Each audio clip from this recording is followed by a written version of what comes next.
Chapter 1. The light that slept beneath the mountain.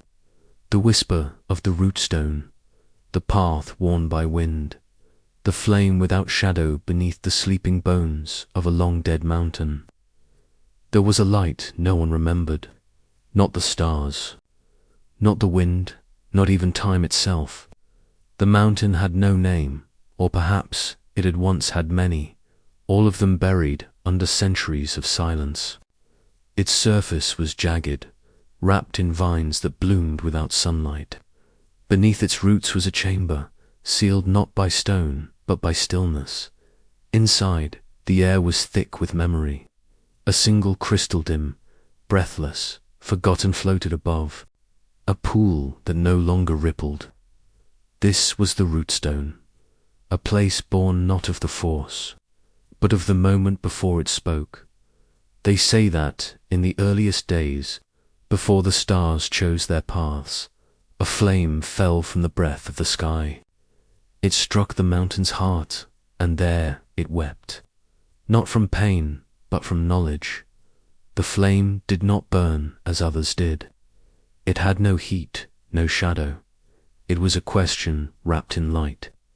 And where it landed, the mountain began to dream. Slowly, like a creature turning in sleep, its roots stretched deeper into the soil of time, wrapping around secrets the galaxy had not yet imagined. And so the rootstone was born, not crafted, not discovered, but whispered into being by the Force itself. The Jedi never found it, not truly, though there were maps drawn in ink that faded too quickly, and scrolls that ended just before its name was spoken. The rootstone remained unseen. Only one ever came close. She wore no crest and followed no code. Her robes were torn, her eyes soft with sorrow.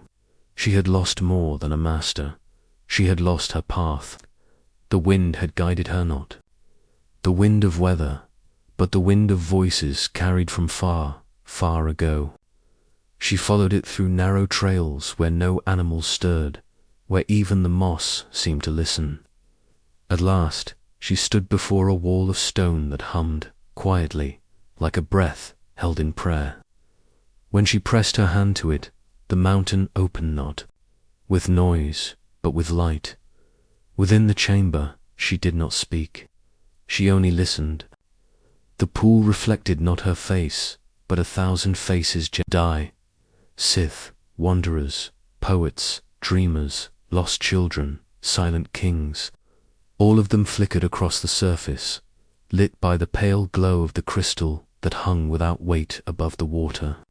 The rootstone pulsed softly, once, then again, not a sound, but a rhythm.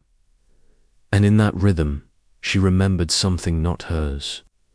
A memory so old it had no language. A vision of a galaxy still wrapped in mist, still wondering what it meant to feel. She saw temples that were never built. She saw stars that had not yet burned. She saw hands reaching not in war, not in fear, but in awe. She stepped closer. Her breath slowed. Her heartbeat matched the crystal's hum. And then the vision changed. She saw herself, older, alone, standing on a cliff, whispering words the wind refused to carry. She saw her own eyes, quiet with purpose. She saw a child. Beside her, silent and strange, with a question in their gaze. Then the image faded, the rootstone dimmed, and the pool grew still once more. She left the chamber that night, and never returned. But in the years that followed, her steps echoed in stories told by firelight. Her path became legend, though no one could say where it led. Some claimed she vanished in the deep core. Others said she became a ghost that walked the halls of ancient ruins. A few whispered that she found what the Jedi forgot, that the Force was not only power, but memory, and that some memories sleep so deeply they become places. And so the rootstone waits, buried beneath layers of silence, wrapped in the breath of the mountain its light does not call, it listens. It listens for footsteps shaped by wonder, by sorrow, by longing, for one who has no name left to lose, for the question that burns without fire. Some say the root stone is still dreaming, that it dreams of stars yet unborn, that its crystal flame holds the last breath of the first prophecy, the one written before voices learned to speak. And when that breath is heard, truly heard, the mountain will wake, but for now it sleeps, and the chamber remains sealed, humming softly with forgotten rhythm, waiting for the one who will understand its silence. Chapter 2. The river that carried names, the scribes of glass and sand, the drowning of fire, the silence between. Stones, there was once a river that did not flow across the surface of a world, but through the memory of it. A river made not of water, but of light, and names, too old to be spoken, too sacred to be written. It ran beneath the dunes of a forgotten moon, winding through caverns veiled in crystal and silence. The Jedi did not mark this place on their star maps. The Sith did not claim it as their own. It was a place between names, between masters and codes, where the Force moved not as storm or fire, but a soft current, deep, slow, and eternal. The keepers of this place were not warriors. They were the scribes of glass and sand. They did not carry sabers, nor did they speak aloud. Instead, they listened. They listened to the river as it whispered the truths of every soul who had ever touched the Force. They gathered those whispers in vessels of molten crystal, each one shaped by hand and breath. These vessels were kept in rows beneath the dunes, glowing faintly in the darkness siege, one holding a single name. Not a title, not a legend, just a name, spoken once at birth, and then forgotten by all but the river. The scribes believed that names had weight, that to name a thing was to give it form in the Force. They believed that every act, every choice, shaped the current, and that those who listened closely enough could feel the pulse of past and future as one. They etched no symbols into their walls. Their language was touch, scent, heat, silence. When a new vessel was complete, it was lowered into the water, where the river accepted or refused it. If the river swallowed it, the name became part of the current. If not, the vessel shattered, and the memory was lost forever. But something changed. One night, under the eye of a red moon, a flame came to the river. It was not seen, but felt as tension in the sand as weight in the air. One of the scribes, young and uncertain, placed a vessel into the current. It bore no name, only a symbol burned in haste, a star falling backward. The river hissed, the light around them dimmed, and the vessel shattered not from rejection, but from something deeper, a memory too powerful to hold, a name too dangerous to be remembered. From that night forward, the river changed. Its glow became darker, slower. Some vessels sank without light. Others floated endlessly, refusing to join the current. The scribes began to lose the rhythm they had always known. The past no longer whispered clearly. The future felt heavy, like stone in the chest.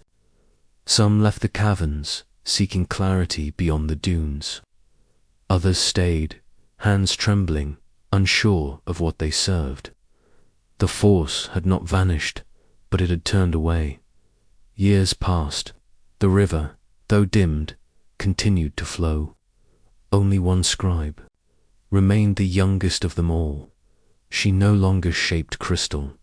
She no longer placed names in the water. Instead, she walked the banks of light, listening not for voices, but for stillness. One day, deep in the heart of the caverns, She found a stone she had never seen before, smooth, pale, and warm. Not carved, not placed, simply waiting. She lifted it. On its surface, a faint pattern shimmered, 3 lines crossing like ripples. No name, no title, only a feeling, a question. She placed the stone at the river's edge and waited.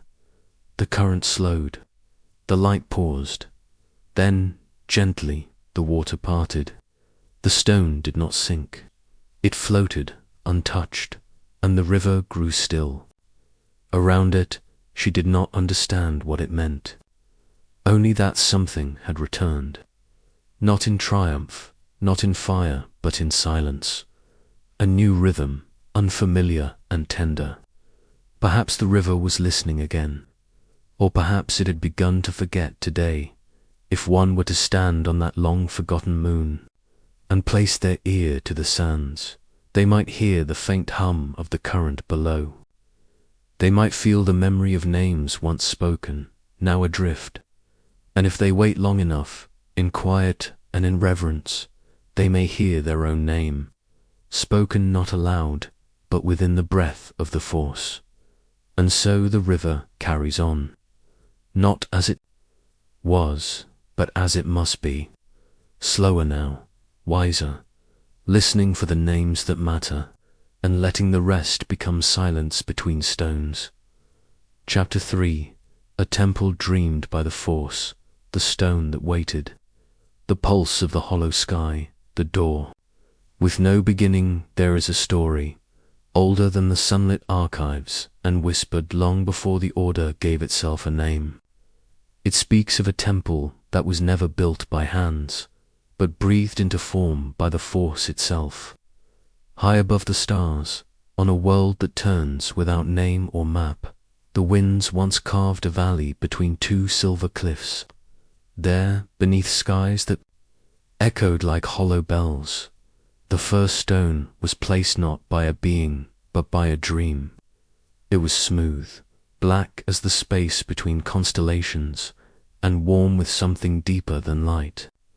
The stone did not wait to be found. It simply waited to be remembered. Travelers came, drawn by dreams they could not explain. Wanderers, monks, silent children with visions in their sleep. None knew the name of the place. None brought weapons. They were not called by words, but by rhythm, a pull behind the eyes, like gravity made of memory. And when they arrived, they did not speak. They sat, they listened, they wept. The wind spoke in circles. The stars watched without blinking. And the stone pulsed, faintly, like a heart without form. As the centuries passed, more stones appeared, gathered by the air, shaped by the rain, cradled by moss. The temple grew, not upward, but inward. It did not rise into the sky, but sank into thought. Those who entered found not walls, but spaces between breaths, rooms that shifted with feeling, corridors that curved in ways that did not obey time. In the deepest chamber, there was no altar, no statue, no fire, only a door. It stood without frame, without markings, and it never opened. Not because it was locked, but because it was already inside. Many believed this temple was not a place, but a prophecy, that it appeared only to those nearing the end of something and age, a path, a self. Some left changed. Others did not leave. At all, a Jedi once came, long before the wars, her robes worn thin, her voice quiet from disuse. She wandered the halls for 3 days without food, following the soft thrum beneath her feet. On the 4th night, she reached the door and sat before it. She did not knock, she did not try to enter, she only waited. And in the stillness, the force showed her every choice she had not made, every truth she had stepped around, every love she had buried beneath duty. The temple did not judge. It only listened. And when she finally stood, She spoke a name she had not said since she was a child. Then she left, tears on her face, and walked into the dawn. She never returned to the Order, but in the decades that followed, her words became whispers among the outer rimtails of healing, of seeing without eyes, of a peace that asked for nothing but presence. The temple still stands, or perhaps it never stood at all. Some say it lives within the Force, appearing only when the veil is thin, when a soul is quiet enough to hear the stars remembering themselves. The stone waits, the sky pulses, hollow and sacred, and the door without beginning remains, untouched, unwavering, unchanged. And so, if ever you dream of a place where walls breathe and wind carries forgotten names, listen carefully. You may be closer than you know, not to a destination, but to a doorway that leads only deeper within. Chapter 4. When the wind refused to die, the chant of the bone trees, her eyes in the storm, the last memory of dawn there, is a valley carved by wind, but not the kind that howls or rushes. This wind is ancient. It does not move leaves or scatter dust. It carries no scent and casts no chill. It is the wind of remembrance, and it blows only where stories once broke. In the dusklands of a forgotten world, this wind began to stir softly, stubbornly, even after all had crumbled.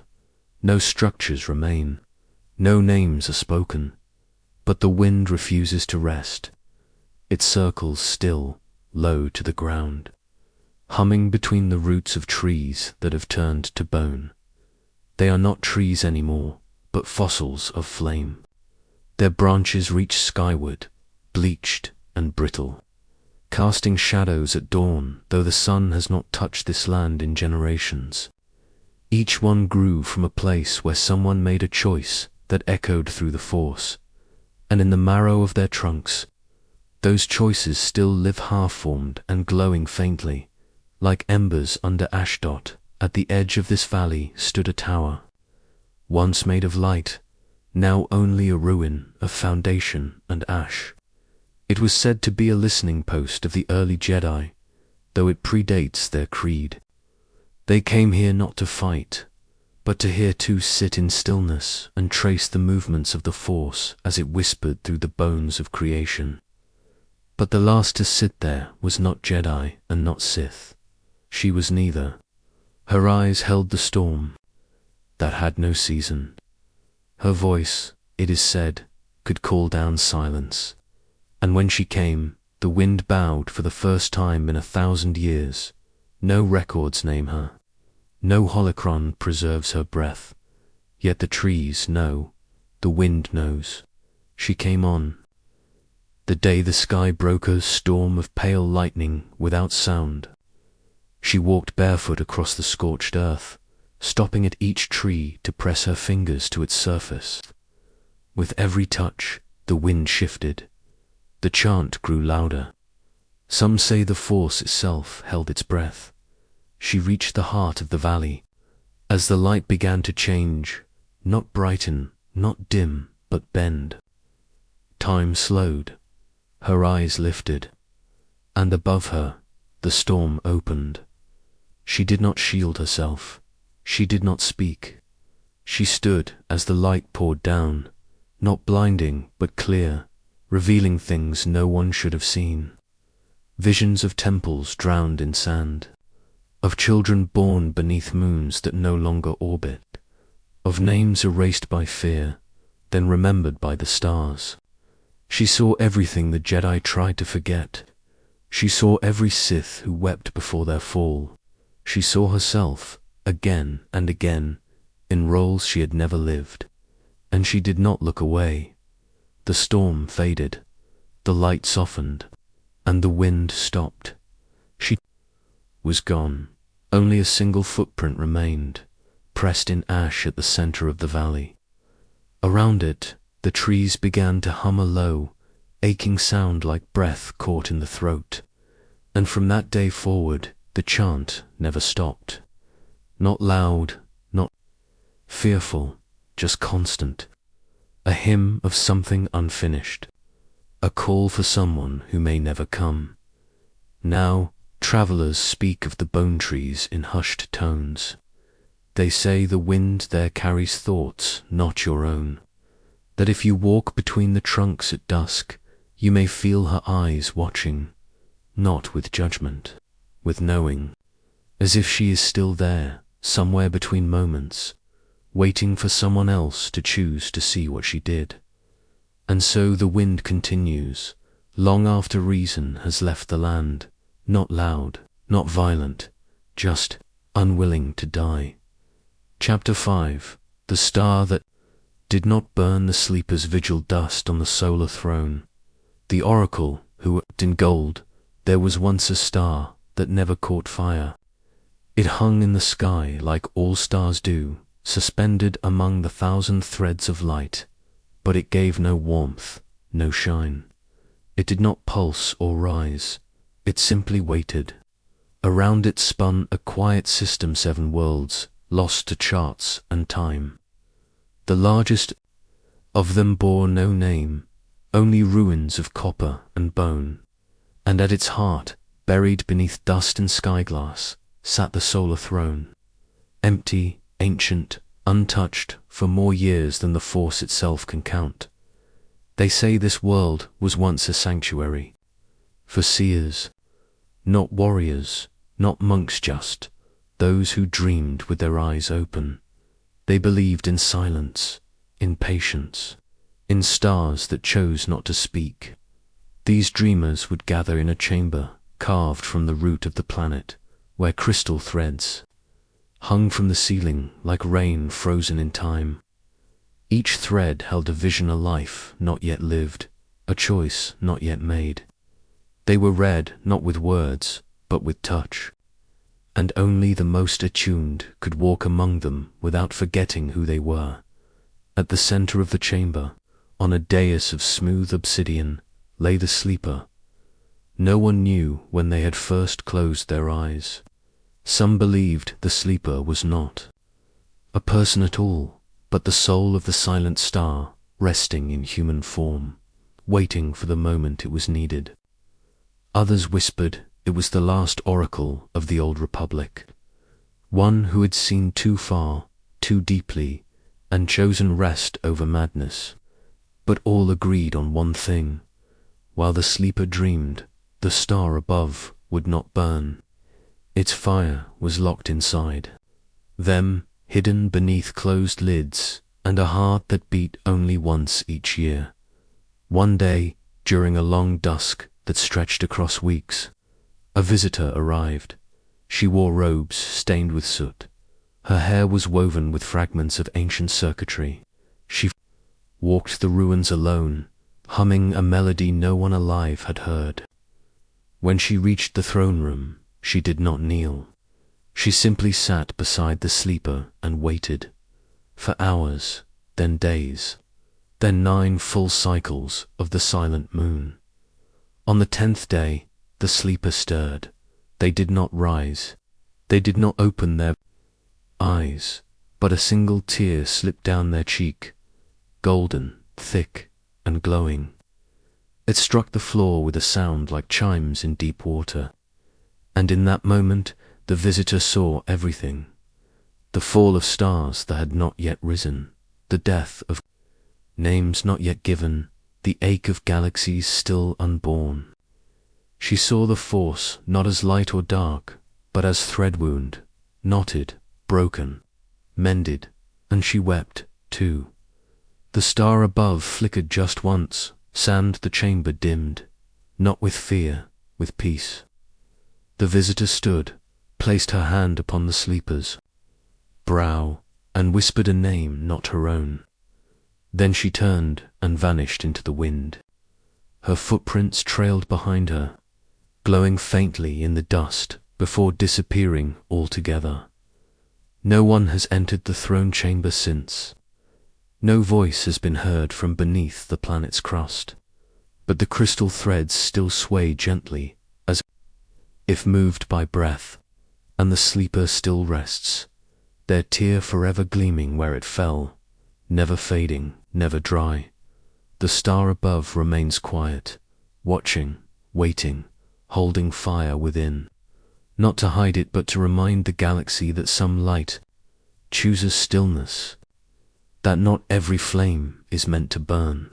Some are meant to dream. Chapter 6. The day the Force forgot to speak, the empty holocron. The dreamer and the flame, the words that were never written. There was a day so far lost to time, it may never have happened when the Force grew silent, not twisted, not wounded, but quiet, as though the great breath that moved all things had simply stopped. No tremor, no warning, just stillness. Across the stars, those who listened felt it vanish like wind slipping from a closed hand. On distant worlds, temples built for sound became vaults of echo. Meditators sat for hours with blank minds. Oracles saw only darkness. And the holocrons, those ancient crystal vessels of wisdom, began to dim. But there was one holocron that had always been empty. It was never built by hand, never inscribed with data or voice. It was discovered by accident, in a ruin buried deep within the cliffs of a forgotten moon, where tides crashed without rhythm and the skies pulsed with broken auroras. The one who found it was not seeking power. He was a dreamer, young initiate, who had wandered beyond the temple walls in search of silence. What he found instead was the cube, resting upon a stone as smooth as breath, humming without sound. When he opened it, there was nothing inside. No voice, no gatekeeper, no glow, just absence. But in that absence, he felt signed completely and utterly, as if the cube had opened him instead. He took the holocron back to the elders. They examined it, studied it, meditated before it, but found nothing. They declared it broken, perhaps never meant to hold memory at all. But the dreamer kept it near. He slept with it beside him, and over time he began to change, not in power, but in presence. His words grew slower, his steps lighter. He began to ask questions. No one could answer questions, not of what, but of why. Why does the Force move? Why does it remember some and forget others? Why do some prophecies arrive too early and some too late? Then one morning, the Force did not speak. The temples fell quiet. The visions ceased. The stars above seemed to pause. In their path, no one could sense what lay beyond themselves. No currents, no shadows, only their own breath, loud and uncertain, and the dreamer smiled. He walked to the temple's highest tower, holding the empty holocron in his hand. The wind whipped around him, tugging at his robes like voices longing to return. He sat in the center of the platform and placed the holocron before him. And for the first time, he did not reach into the Force. He waited. He listened not for sound, but for space. And in that space, he heard something soft, not a word, not a vision, but an understanding. The holocron opened. It did not glow, it did not speak, but light passed through it, casting shapes no mind could hold, patterns that felt like memories of things that had never happened, symbols that did not mean but remembered. The elders watched from below, unsure of what they witnessed. Some wept. Others turned away, afraid of what they could not hear. The Force remained silent for one more day. Then, slowly, it returned not as command or prophecy, but as whisper, a quiet rhythm, a pulse of warmth in the chest. Those who had listened to hard before found nothing, but those who had waited in peace began to hear. Not voices, not visions, but presence. No one knows what was written inside the holocron that day. No record exists, no archive remains. The dreamer left the temple before sunrise. Some say he wandered into the forest and vanished. Others believe he became part of the force itself, a vessel for stillness, for knowing without sound. The holocron was sealed and hidden, not out of fear but reverence. It is said that to open it again would not bring answers, only silence, and in that silence, perhaps we might hear what the Force cannot say. Chapter 7. The voice buried in stone, the cave without. Sound, the pilgrim who sank, echoes in the spine of the world. There is a cave that breathes like a living thing, far from light. Beneath the skin of a world with no name, it waits. Not carved by water, not formed by time, but folded inward by something older. The cave lies within a mountain range, so jagged and silent that even birds do not fly near the local Zif. Any remain call it the spine of the world, not because it reaches upward, but because something inside it once stood, and then broke. At the base of this mountain, shrouded in mist that never lifts, there is a hollow in the stone, narrow, cold, almost too small to enter. Yet those who feel it calling always find a way. In it begins with a whisper not from the air, but from memory. A voice you thought forgotten, a word you never said. And then, before you know it, you're inside. The stone absorbs all sound. Footsteps vanish. Breath fades. Even the pulse in your ears feels distant. The deeper you walk, the less of yourself you carry.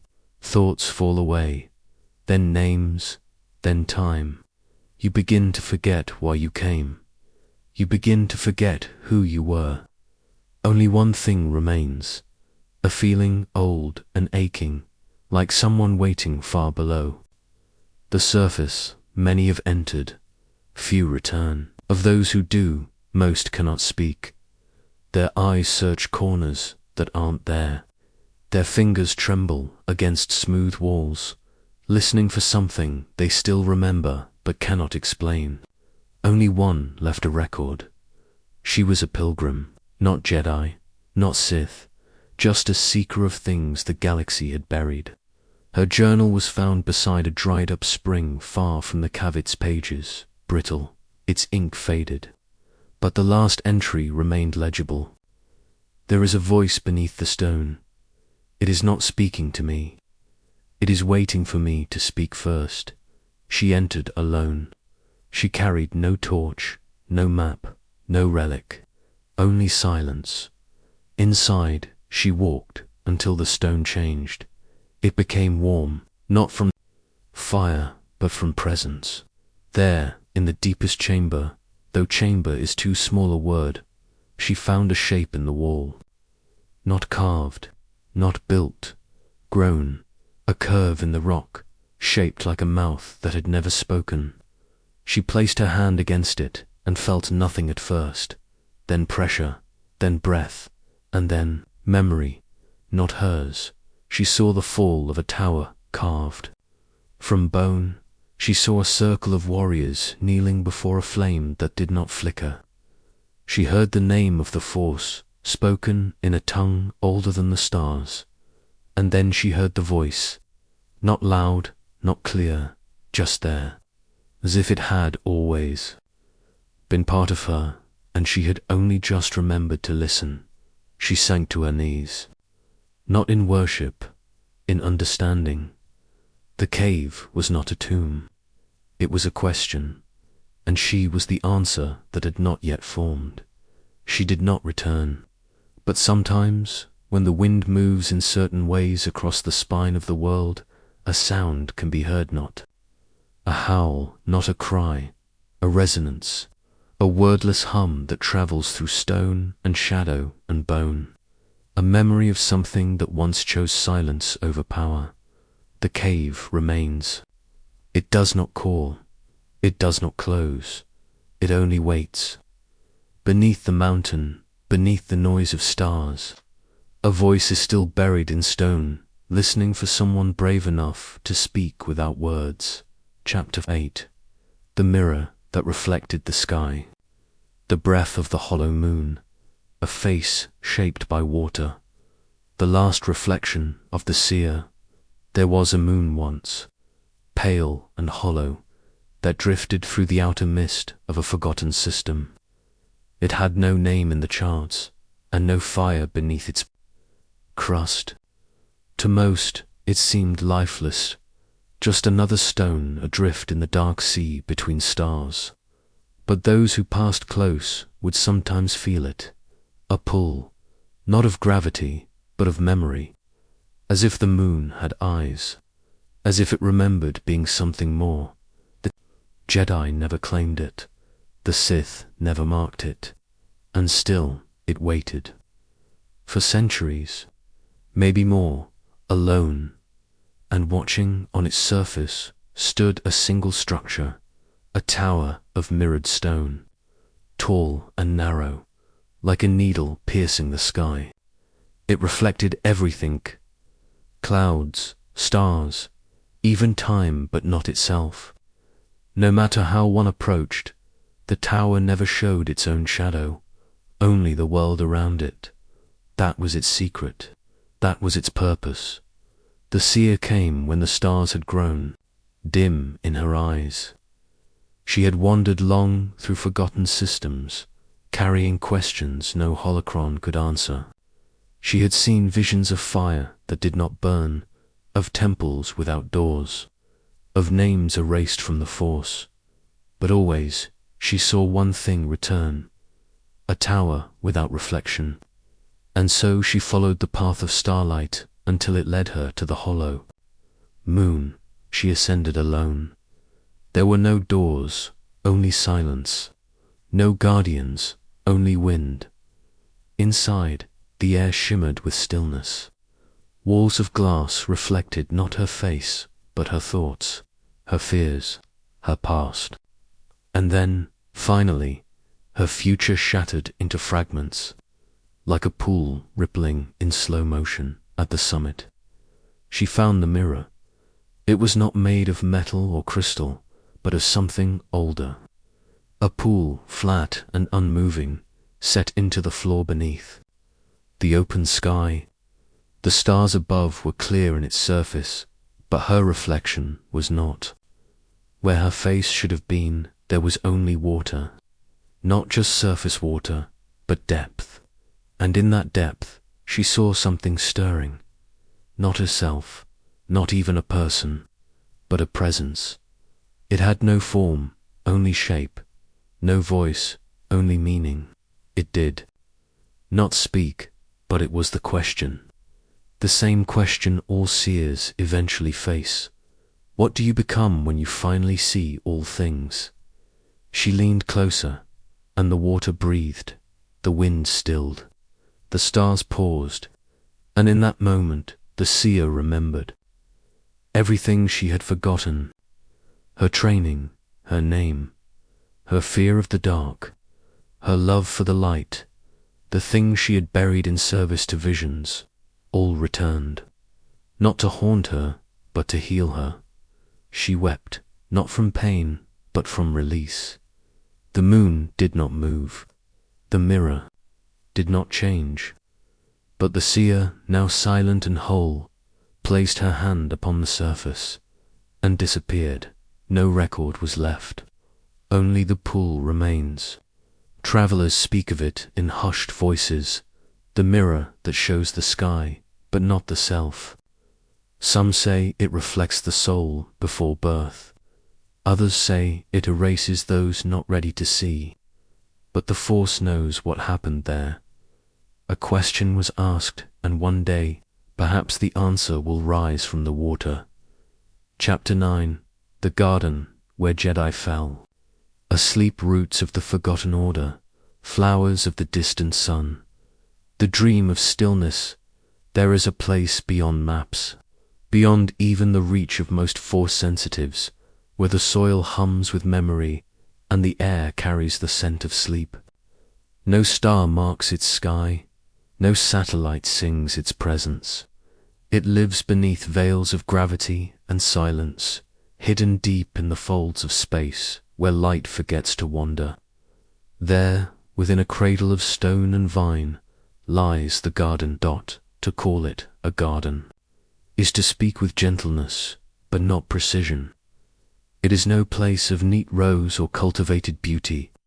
This garden grows wild, unpruned by hand or tool. Trees with silver leaves bend over pools of mirrored stillness. Roots as thick as bodies tangle in quiet knots, pulsing with old rhythms, like the heartbeat of a world long asleep. Flowers bloom in silence, some open only at the touch of thought, others at the memory of light. It was once a sanctuary.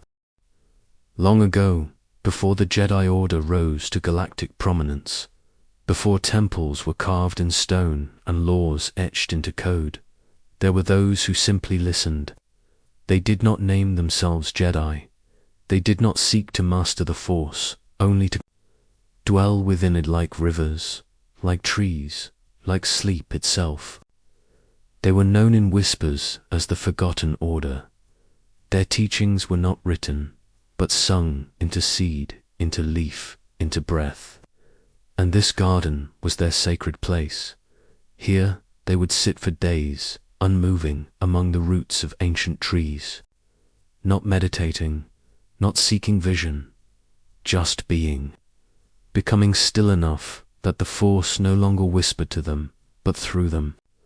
They believed that only in great stillness could one hear the first sound the Force ever made, the sound before light, before motion, before thought. The garden remembers, even now, when the stars have changed and the old names have crumbled into dust. The garden waits. It is not empty. It is not lifeless. It sleeps. Among the moss-covered stones, one can find them bodies at rest.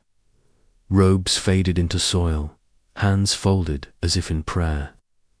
Jedi, or something like Jedi, long surrendered to the dream of the Force. Not dead, not vanished, merely asleep. Time does not pass for them as it does elsewhere. Their bodies do not wither. Their skin does not decay. They lie as if paused, as if held in the palm of something vast and tender. Some say they entered a final trance. Others say the garden took them, folded them into its dream. A few believe they wait for the galaxy to quiet, for the noise to fade, so they might return when the Force is once again a whisper and not a war. Among the flora there grows a particular bloom. It is pale gold, and it opens only once every 1,000 rotations. The Forgotten called it the flower of the distant sun. They believed it was born from starlight, too old to remember itself, a living memory of a time when the Force still sang. To breathe its scent was to see your soul as it truly was before training, before pain, before name. Many came seeking it, few returned. Those who did spoke slowly, with eyes unfocused, as if they had left part of themselves behind. They said the garden changed them not with answers, but with questions that no longer needed to be asked. The garden is not guarded. It does not deny entry, but it chooses who may stay, and some never leave. It is said there is one tree at the heart of the garden, older than the moons themselves. Its bark is black as night, and its limbs twist into a shape that no wind could explain. Beneath it lies the dream of stillness, a pool, so quiet, so perfectly still, that it reflects not what is above, but what is within. Jedi once knelt at its edge to face themselves, not their past, not their fears, but the truth behind the truth. And for some, that was too much. One such Jedi left behind. Its crystal is clouded now, But if held close to the chest, one might hear it murmur, "The force is not the river, it is the silence beneath the current. Listen not with mind nor heart, but with the stillness that is left when both are gone." So, the garden waits, the stars pass in their long dances. Wars rage and fall, temples rise and crumble, but beneath it all, the garden dreams, not in sorrow, not in pride, only in patience, and perhaps one day, when the galaxy forgets how to fight, and the force no longer needs to shout, the sleepers will wake, not to rule, not to teach, but to be. Chapter 10. The Mask That Remembered the Light. The morning blade, a scar upon the force, the ghost that bowed to no master writ, was not forged in battle, nor carved by ritual.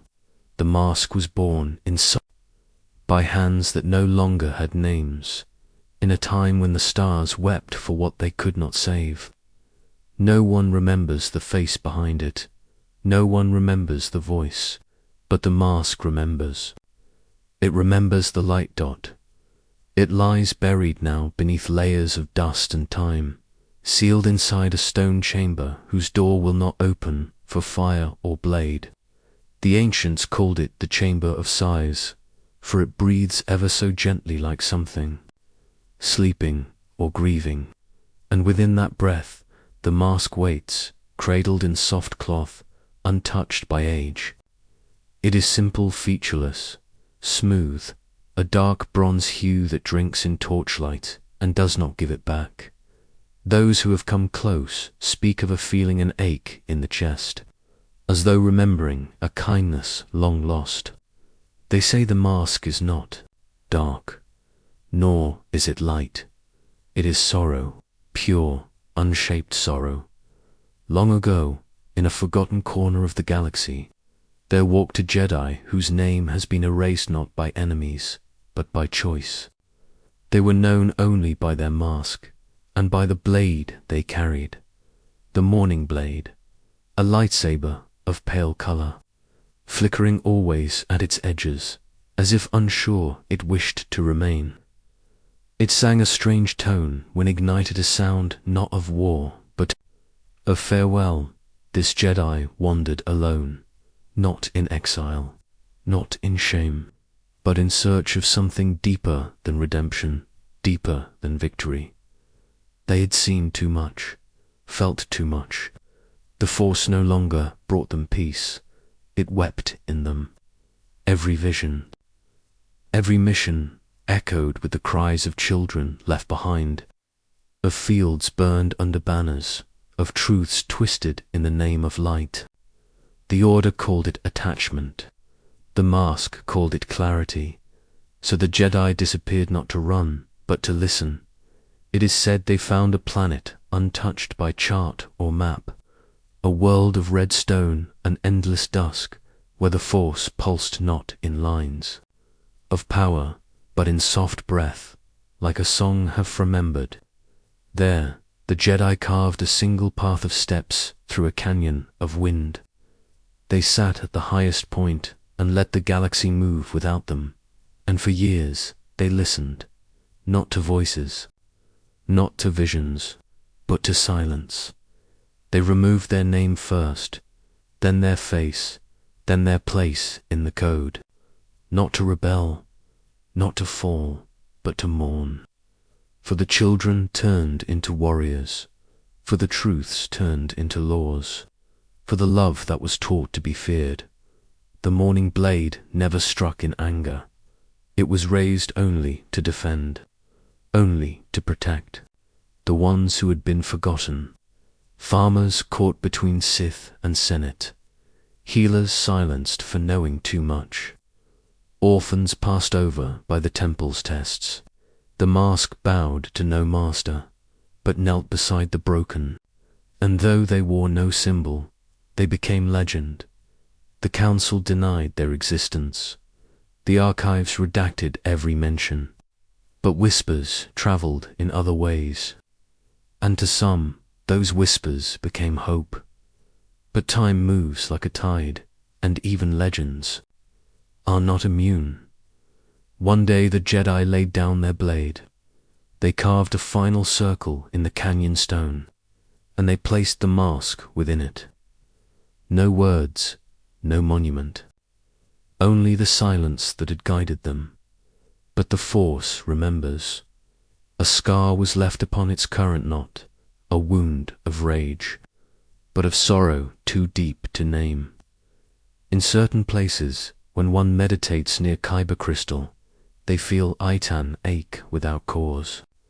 A quiet pressure behind the eyes, as if something once beautiful was lost, and might still be waiting.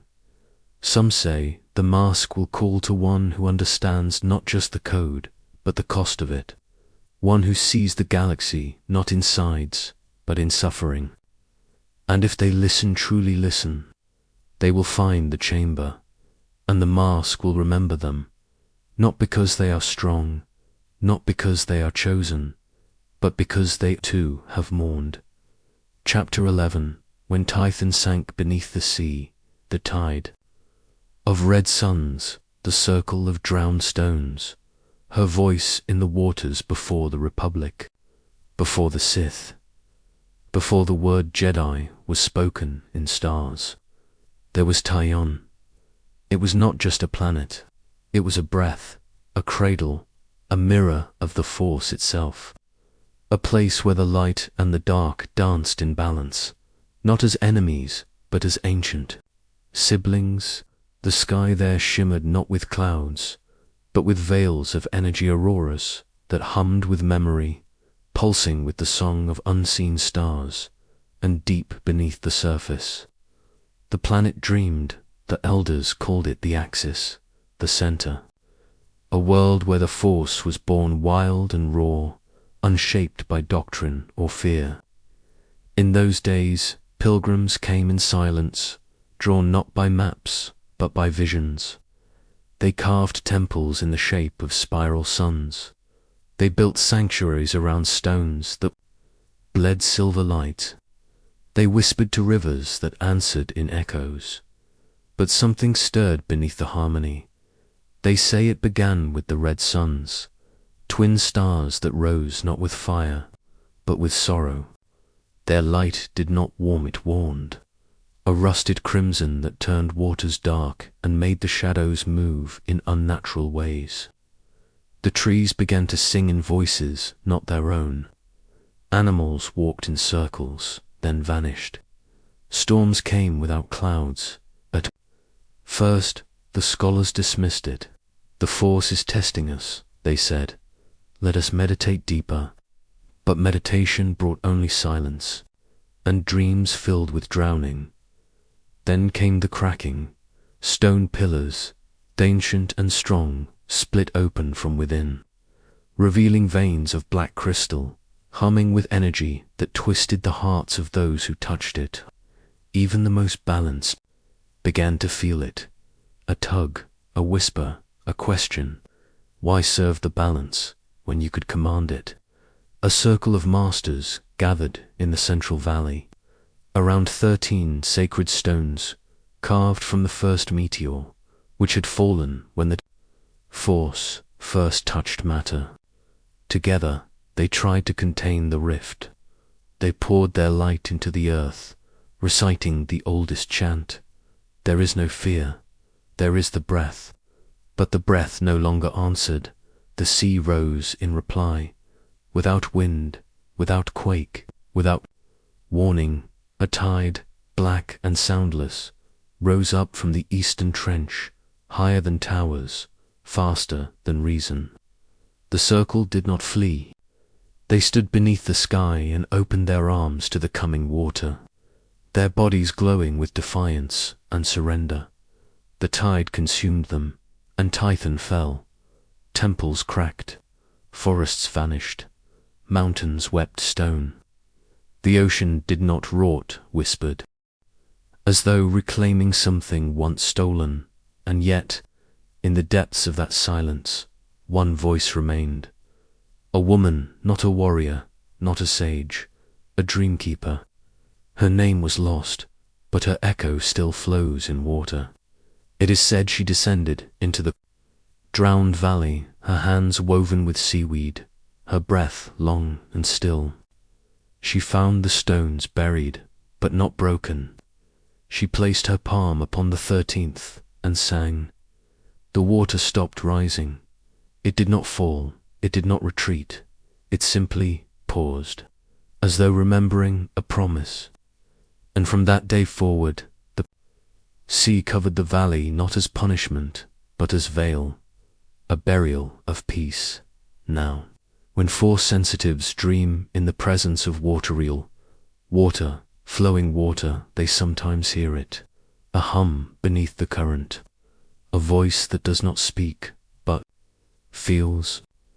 It is not the dark, it is not the light, it is the morning of balance lost, and the hope that someone, somewhere, will return. Divers have sought the circle of stones, none return. Seers have mapped the tides, their charts unravel in their hands, but the Force does not forget, and neither does Tython. Beneath that ocean of silence, the circle still stands. The red suns have not risen again, but if they do, the stones will wake, and the Dreamkeeper will sing once more.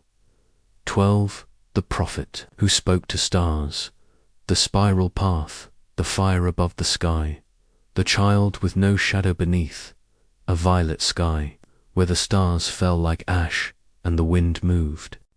In slow spirals there once stood a stone monolith untouched by name. The pilgrims who wandered the spiral path came not to seek answers, but to forget the questions that had scarred their hearts. It was said that the prophet of this world, a figure cloaked not in light or shadow, but in starlit breath, could listen to the stars themselves.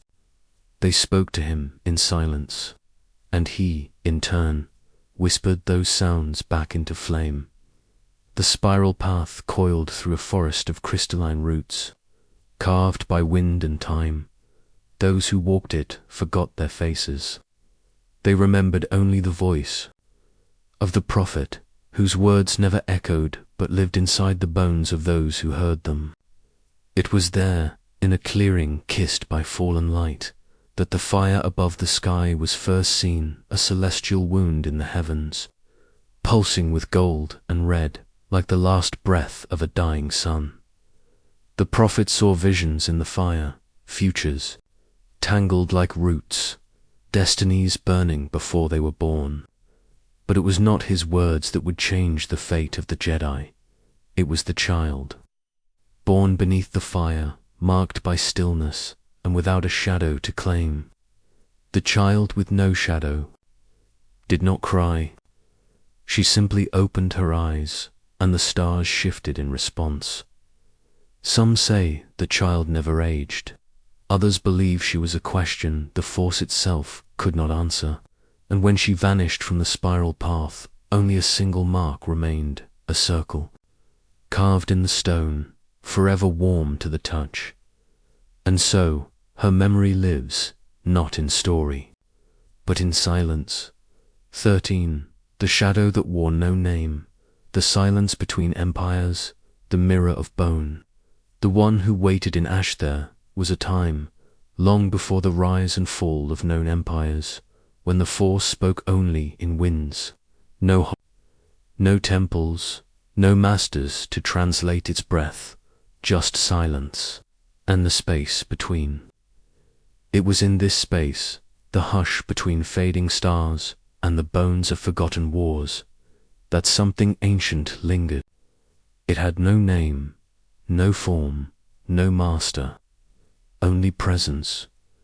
The elders called it the shadow that wore no name, not out of fear, but reverence, for it did not devour the light. It remembered it, like a grief too sacred to release. It was first seen at the edge of a desert scarred by fallen moons, a pale land, windless and cracked, where nothing had grown in 1,000 generations. There, half buried in the dust, stood the mirror of bone, a towering ark made from the remains of creatures, not found in any archive. The mirror did not reflect what one was. It reflected what had been taken from them. It showed only the wound, never the face. Those who dared to stand before it left different than they arrived. A Jedi who knelt before the mirror saw the moment. His master died, but through the master's eyes. A seer from Jeddah collapsed, whispering words from a language no longer spoken by stars. And once, long ago, a young woman from the outer rim saw the face of her child, one she had never born. None stayed long, except one. They called her the one who waited in ash. She came cloaked in silence and sat at the foot of the mirror for 99 nights, unmoving, not eating, not sleeping, listening. On the 100th morning, she left behind only her cloak and a spiral carved into the sand. Some say the shadow entered her. Others say she became the silence it had always waited for. Whatever truth lies there, the mirror remains, weathered, cracked, but still standing, a wound in the world that refuses to close. And beneath it, where her cloak once rested, there now grows a single pale flower. It blooms only at dusk. And it remembers 14, the moon that fell twice, the sky of shattered light, the priest who burned alone. The second fall there is a scar in the sky, though none alive remember its name. It circles a dead world whose surface no longer stirs, where frost clings to broken towers and the stars avoid casting their gaze. They say the moon above that world fell not once but twice, once in fire, once in silence in its first fall. The moon broke apart over a temple of breath and stillness, scattering crystal across the valleys. The sky of shattered light, they called it a heaven full of floating shards that caught and reflected the memories of those who wandered beneath. The Jedi who once studied there believed the shards whispered secrets from the Force itself, not in words, but in warmth, in color, in trembling flickers of vision. But the temple is dust now, its doors buried beneath centuries of snow, and yet one name remains in the wind. The priest who burned alone. He had no title, no order, only a vow to listen to the Force until it no longer spoke. He lived high, in the tower of silent echoes, where even light hesitated to rise. Each morning he lit a single flame and stared into it, waiting for the voice that had long abandoned the stars. One night it returned, but not as speech, as fire. The tower burned from within, not with heat, but memory. The flame was made of visions of futures too heavy to become real. And in the center of the blaze, the priest did not flee. He opened his arms, as if to embrace the end. When the flame vanished, only ash remained. And yet, above the blackened tower, the moon, broken and bleeding light, began to fall again. This second fall was not a collapse, but a soft descent, a surrender. The moon did not crash. It bowed, a quiet descent into the sea of starlight. Below, no impact, no sound, only the feeling that something great had finally let go. Now, when that shattered moon passes overhead, the light bends strangely, as though remembering its shape, and those who meditate beneath its pale arc often wake with a name in their mind they do not recognize, a name that tastes of ash and silence, a name that once belonged to a priest who burned, and still watches from the lightless side. 15. The breath of the ashen. 1. The cradle of black flame, the starless pilgrimage, the kiss of the void. There was once a breath that carried no warmth, no life, only the memory of fire long forgotten. It drifted across the edges of known space, whispered about only in the scrolls. Jedi were not meant to read. They called it the breath of the Ashen One, though no one could say whether it came from a person, a world, or something older still, something that had exhaled once and never drew breath again. Its source was said to lie within the cradle of black flame, a place where stars refused to be born. No maps ever held it. No traveler ever returned from it. Only the Force could feel its outline, a faint ache at the edge of everything. Like a wound, the galaxy pretended not to notice. Those who followed the path to the cradle undertook what was called the Starless Pilgrimage, a journey of silence, darkness, and unknowing.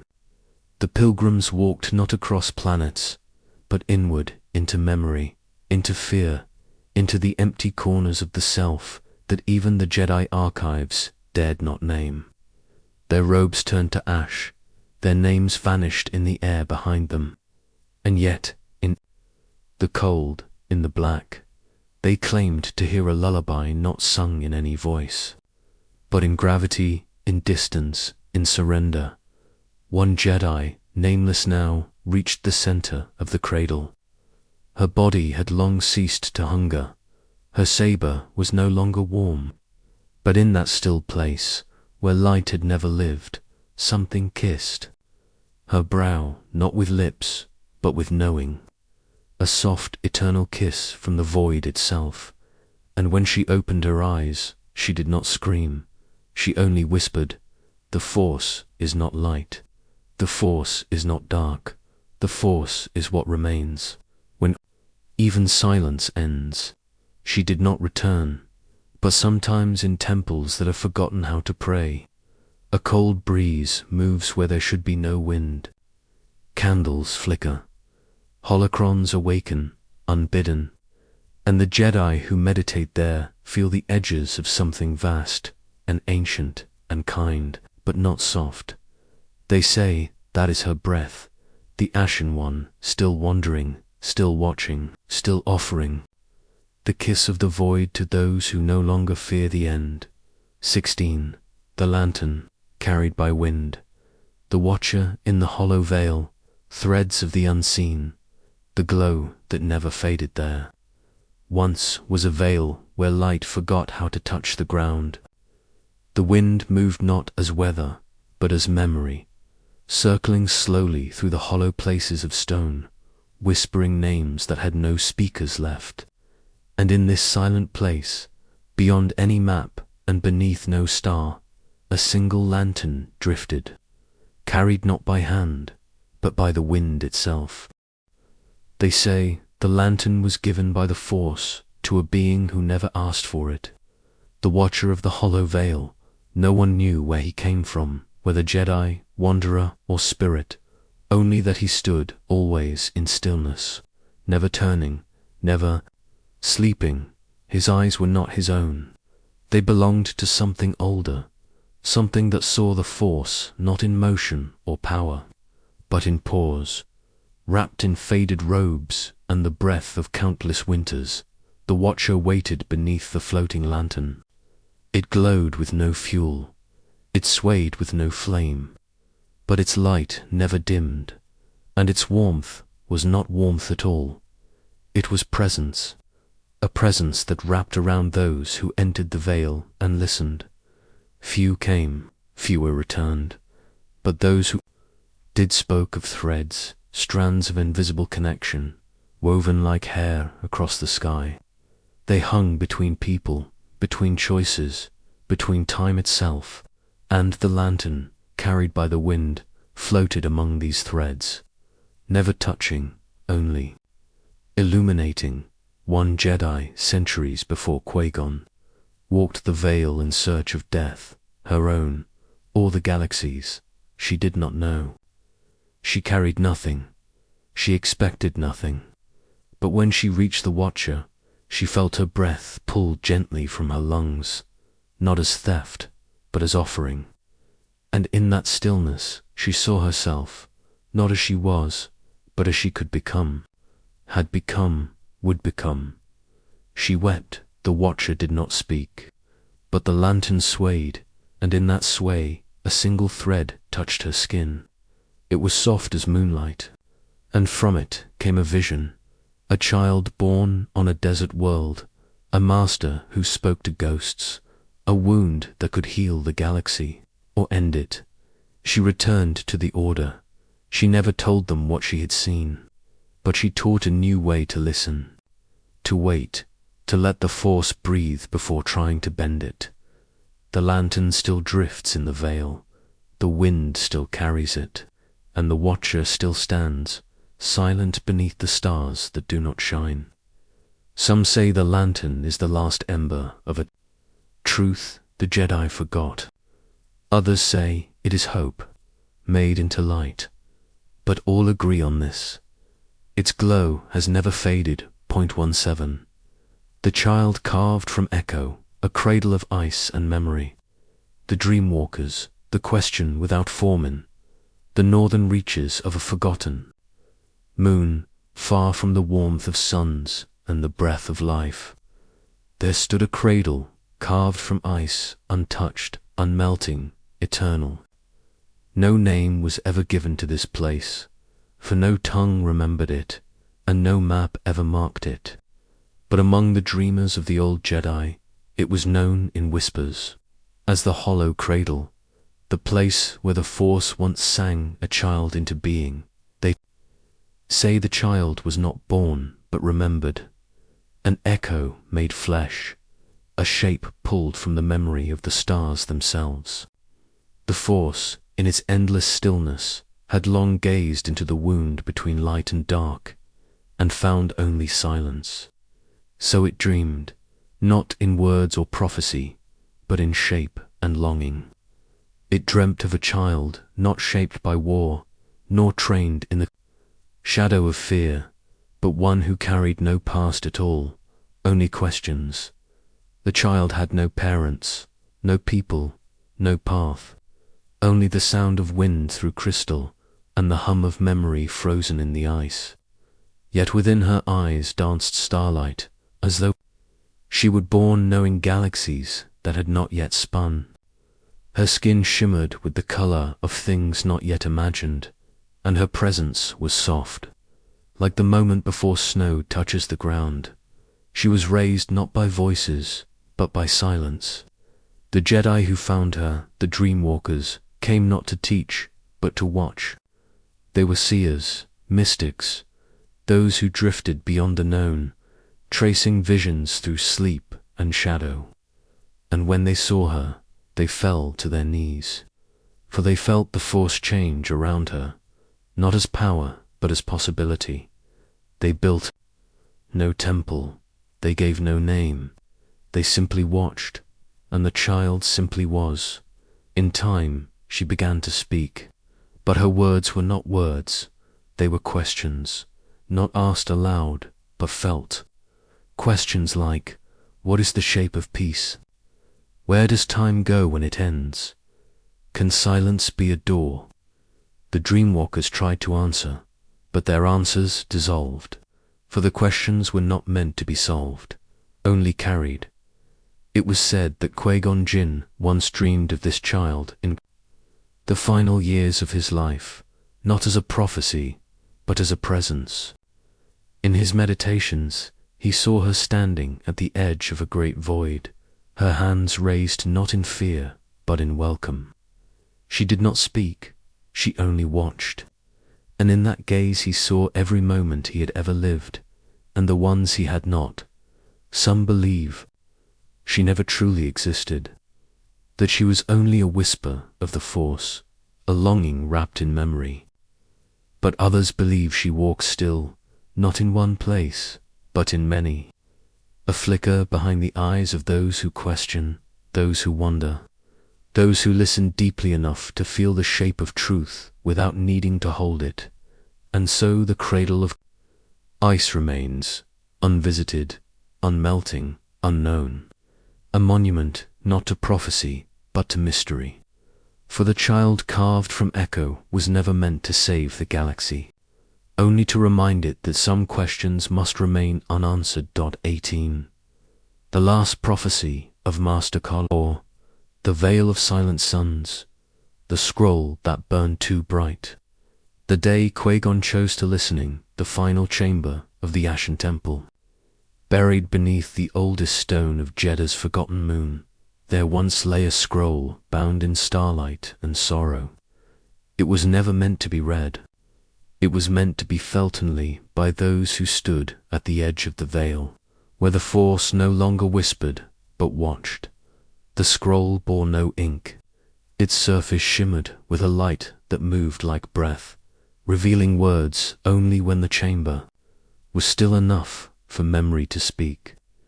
It had been written by Master Kalor, a Jedi unlike any other, a prophet of stillness, whose visions came not through fire or war, but through listening. Kalor was said to have spent 3 lifetimes in silence, not because he feared speech, but because words too easily shaped the truth into something smaller. He walked the far edge of the galaxy, sat beneath dying suns, knelt in caves where the Force had forgotten its name. He watched shadows move, not as omens, but as echoes, and from those echoes he composed a single prophecy, his last dot. It was not a warning, it was not a map. It was a question.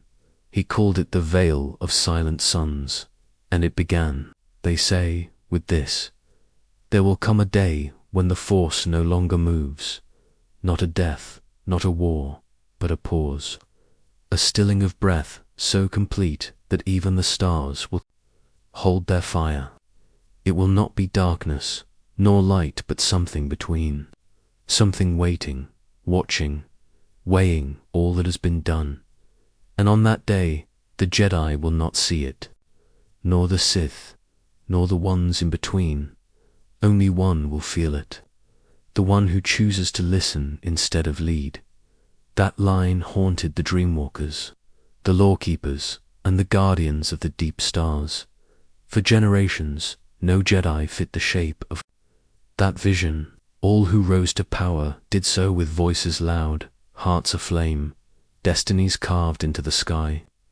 But then came Qui Gon Jinn, a master who defied the council not to rebel, but to listen. A seeker who followed living currents instead of ancient laws. He read no scrolls, spoke no prophecies, and wore no titles. But in his final year, before the gates of fate opened wide, he came to the Ashen Temple. He did not knock, he did not speak.